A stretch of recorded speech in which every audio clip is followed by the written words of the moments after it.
Morning, friends. It's Heather at Bush Poppy Farm. It is a cold morning.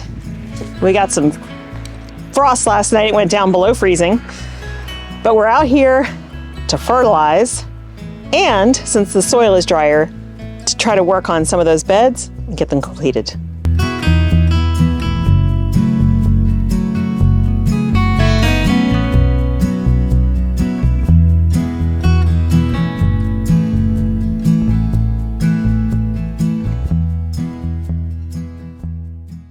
One of the things I did in 2024 was a purchase. It was expensive, but it's really a healthcare purchase. So this is a backpack sprayer. Now I have another one of these. It's manual. You just pump the arm, and I've been using that for years. But I've got really bad tendonitis in my right elbow. And so a lot of the things that I do on the farm are painful. And so I invested in a backpack sprayer that is battery operated. And we have a whole line of this stuff. It's Greenworks.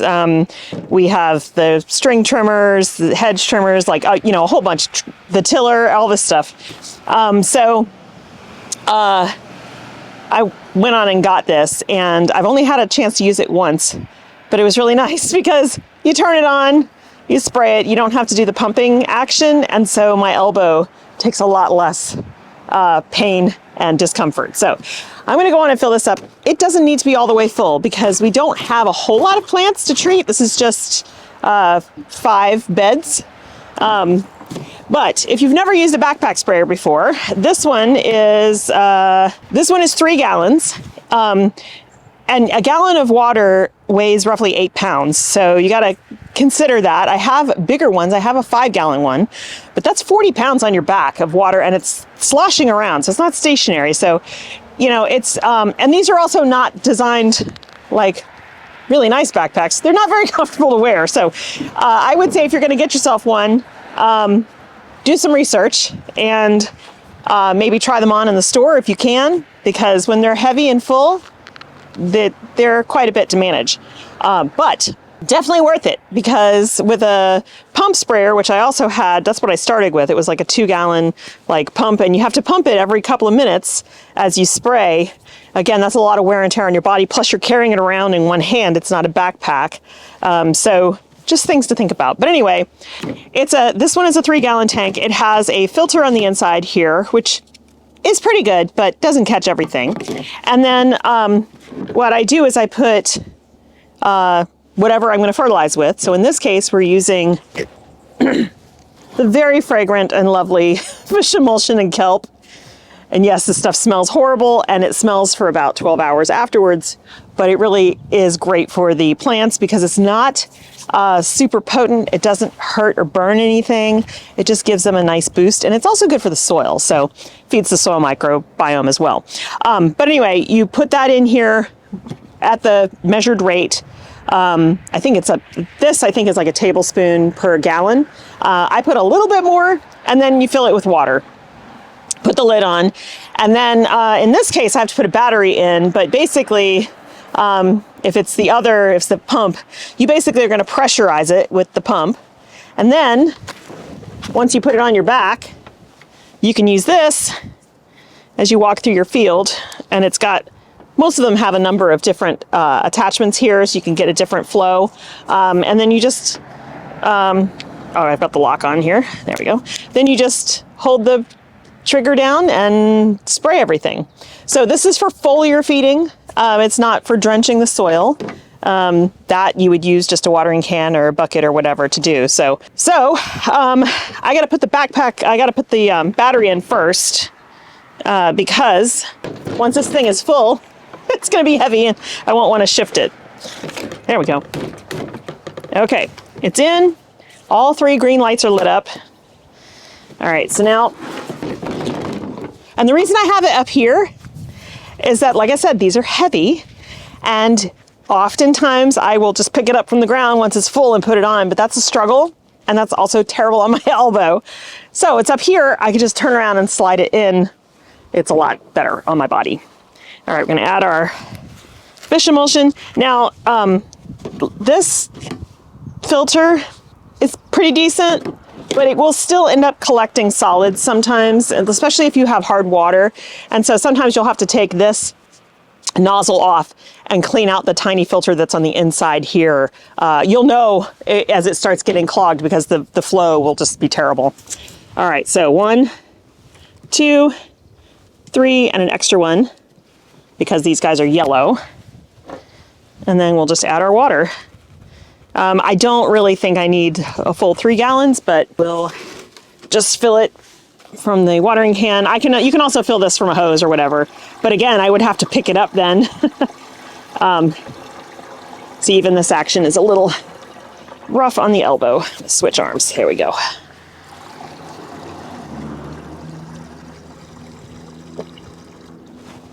All right, I need to go get another watering can full of water, and then we should be just about set. For the first time in years, last year I was really terrible about sticking to the fertilizing schedule. I like to fertilize every Friday, and I alternate between fish emulsion and worm compost tea that I make at home. And I was terrible about that this past year. And I think things suffered for it. I mean, we still had lots of green, but I think they could have really benefited from, from fertilizing every week. So this year, I'm gonna get back on track. All right, I'm gonna put the lid on. Okay, so basically what we're gonna do, since this is gonna be working from suction, we're gonna form this vacuum. I'll turn this on, and it's gonna start forming that suction so that then I can use it like that.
Okay, well, that job's done. Job 2, this one's gonna be harder. So I need to work on filling this bed with soil from this bed. We did till through here to try to loosen it up back when it was still rock hard from the no rains. But the tiller just couldn't get deep enough, so we're still having to hand dig. And I can see some poison hemlock, that's what that is. So I'm definitely gonna be digging that up and tossing it over the fence. Don't want anything to do with that. So because this has sat like empty like this for so many months, it's growing weeds now that we have rain. So I'm just gonna do my best, fill this. Doesn't have to be filled to the top because I've got fresh soil to put on top of that. But then this bed, I can add the irrigation to and put the this landscape fabric here over the top of it, and it'll be ready for planting very soon. We've got a whole bunch of plugs coming in, I think, February. And so they need these beds to go in. However, there's been a lot of die off in some of the beds up there. And so I can pop some stuff in there as well to fill those beds completely. Yeah, this job needs to get done. And even though we desperately need the rain, it's kind of good that it's dry right now because it's the only time I can work on this. Otherwise the soil is just too wet and chunky. So it's time-lapse time again. If you see me in the time-lapse singing, somebody asked me the other day what I was listening to. I have been on a down the rabbit hole Pearl Jam kick, and that's because I didn't get to see them on this current tour, Dark Matter tour. We saw them in 2022 for Mother's Day. Mike surprised me and took me. They came to Oakland, and so we went to the Coliseum and saw him, and it was an amazing show. That was their first tour back after COVID. And then they came to Sacramento, but we were out of town or something, so I couldn't see them here. But they're coming to Raleigh, North Carolina. So they've announced a couple new tour dates, and they're coming to Raleigh, North Carolina. And my sister and brother-in-law live in Chapel Hill. So, and it happens to also be on Mother's Day this year. And so Dave got in line and got us tickets. And so the four of us are going to go. We're super excited. It's going to be great because not just are we going to see one of my favorite bands of all time, and the other one is Radiohead, just so you know, but it's going to be Mother's Day. And my mom and dad have sold their house. They are moving up to the same area as my sister and brother-in-law, and their house is going to be done in March. And so my parents have sold their house. They're closing in mid-February. They're moving up. And so when we go in May, we'll be able to have Mother's Day with my mom, my grandmother, who is 100 years old, and my sister and I, and my niece, who's not a mother yet. But it just will feel very, very special to have all of those generations together, especially because with my mom having Alzheimer's, she's pretty clear and cognizant right now, but like that will change. And so every year that we get with her is a gift. And I'll be going out there quarterly now because both my parents have health issues. And because they're close to Kim now, I don't have to go to Florida and to North Carolina to see my whole family. Everybody's in one spot, which is amazing. So I'm really, really excited about May. So that's the long story of why I went down this rabbit hole. It's just fun to go back and listen to a lot of old albums, and like when you love a band, it's hard. Sometimes you get really sucked in and one noted. Like I literally haven't been listening to anything else. But watching lots of really cool duets and like group compilations that they've done with other people, and so that's been enjoyable as well. Anyway, that's a total aside, but in case you're wondering, that's what I'm listening to. Okay, I'm gonna get digging. It's gonna be hard work, but way better than when Mike and I were doing this in September and it was over 100 degrees Fahrenheit out here every morning. So yeah, it's like 38 degrees Fahrenheit. It's cold. I'll be sweating though. This is my workout for the day.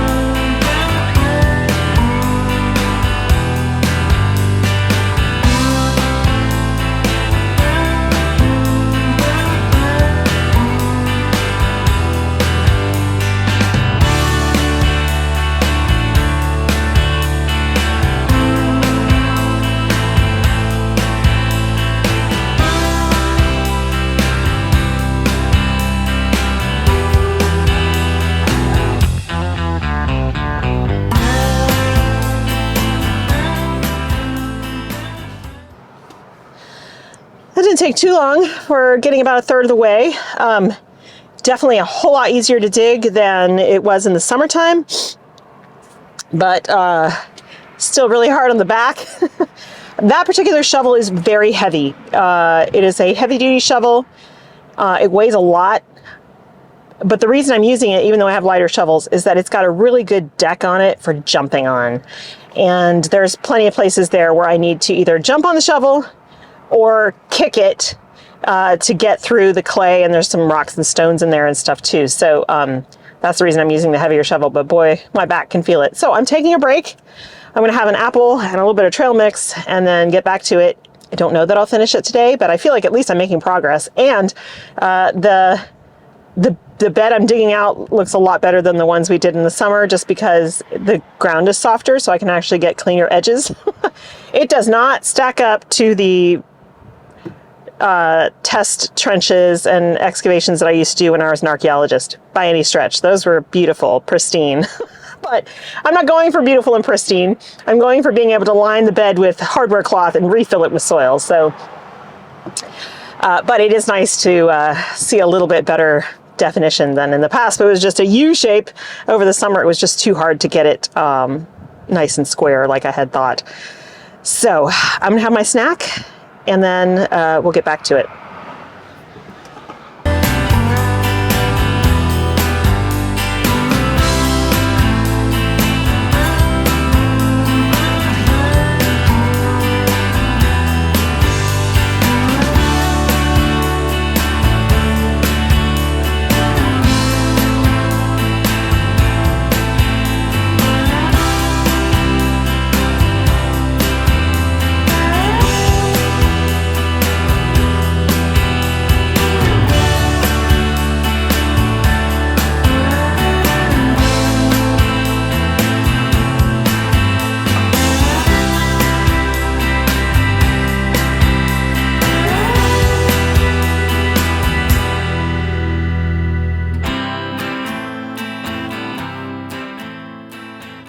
Done, sort of.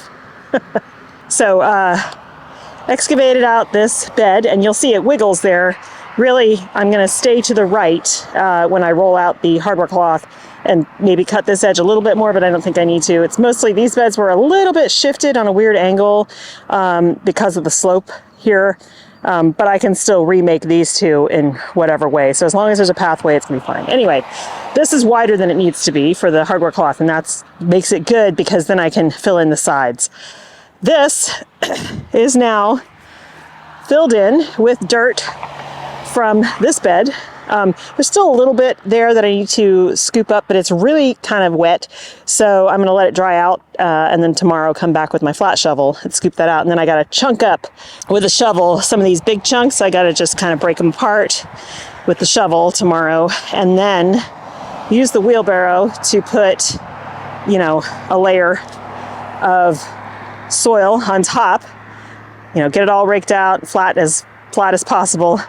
Then I'll put the irrigation on, then this landscape fabric, staple it all down, and then that bed will be done. Then, because that'll probably take most of the day tomorrow, because moving the soil from the wheelbarrow it's heavy and it takes a while, and it's going to be a lot of work to chunk this up like with a shovel, because it's really chunky and I need to break it up in order to make it more level. Anyway, then the next day I can come out and roll out the hardware cloth for this bed and start excavating. So basically 2 more beds to excavate.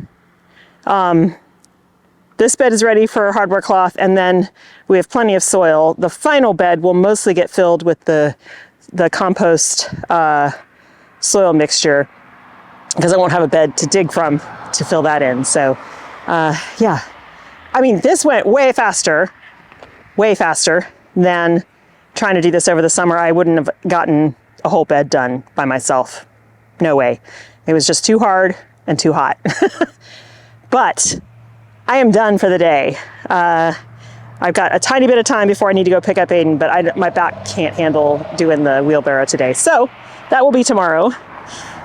So I guess at this point we'll sign off. Actually, I think tomorrow, instead of coming out to the farm, I think we'll stay at the house and do the seed starting, because I have weeks 2 and 3 to start. And there's work in the front garden to do. So I'll let this dry out a little bit. It'll also make it easier to break up that soil that's in the bed there now with a shovel, because it'll be a little bit drier. So yeah, I think that's what we'll do. Go back and forth. Also, that'll give my back a break because it's gonna need it. Yeah, I don't mean to be doing any weightlifting for the next couple of days at least. Okay, so tomorrow back at the house, greenhouse, seed starting, and some cleanup in the front garden. Maybe we'll let the chickens out and let them play. We'll see. Thanks so much for hanging out with me, you guys. I hope you have a wonderful time in your garden, and I'll see you in the next one. Bye.